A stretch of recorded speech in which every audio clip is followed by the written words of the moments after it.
மாயிட்ட எந்த ஊர்ல வேலை? இன்னைக்கு நம்ம பள்ளிவாசல். எவ்வளவு கண்ணில் எடுக்கணும்?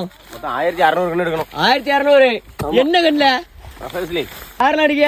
நான் நம்ம பால் செல்வோம். சரி இவரு இது நம்ம கோபாலி. நம்ம லிங்கி. ஆமா அதரடி மன்னன். இது நல்ல ஸ்பீடா எடுக்கணும். அத எடுக்கும். ஒரு கெந்தில பைப்ல இளங்கால இல்ல. இளங்கால. ஆமா. சரி ரெண்டா தூக்கு. புதுகுடி மாப்பிள. சரி புதுகுடி மாப்பிளையா? ஆமா புதுகுடி மாப்பிள. இவரு மீன் குழம்பு ரசமா போட்டு வளர்க்கவே. இவரு கொத்திட்டு இருக்காரு. பிசினஸ் அப்படி நல்லா சூப்பரா போயிட்டு அப்படி. நான் போதில்ல நீ போது. நீங்க 400. நீங்க நீ மொத்தம் ஆளுக்கு எத்தனை கண்ணில்? 400 கண்ணில். 400 கண்ணு எடுத்தா வீட்டுக்கு அப்படிதானே? ஆமா நான் வீட்டுக்கு. இல்ல ஊனணுமா? இதை எடுத்தான் பண்ணணும். சரி 50 கண்ணு எடுத்தாச்சு. 50 கண்ணு இதுக்கு அடிச்சா. ஆமா அப்புறம் என்ன அங்க ஒருத்தர் கெந்திட்டு இடக்கம். கோவாலே என்ன ரொம்ப நாள் வச்சு பார்த்து நீல ஒரு மாதிரி தோண்டி இடக்கா அரஞ்சுமே தெரியுது. அது அரஞ்சியா? இல்ல சூப்பரா அடிச்சான். சரி பாப்பா. பாப்போம்.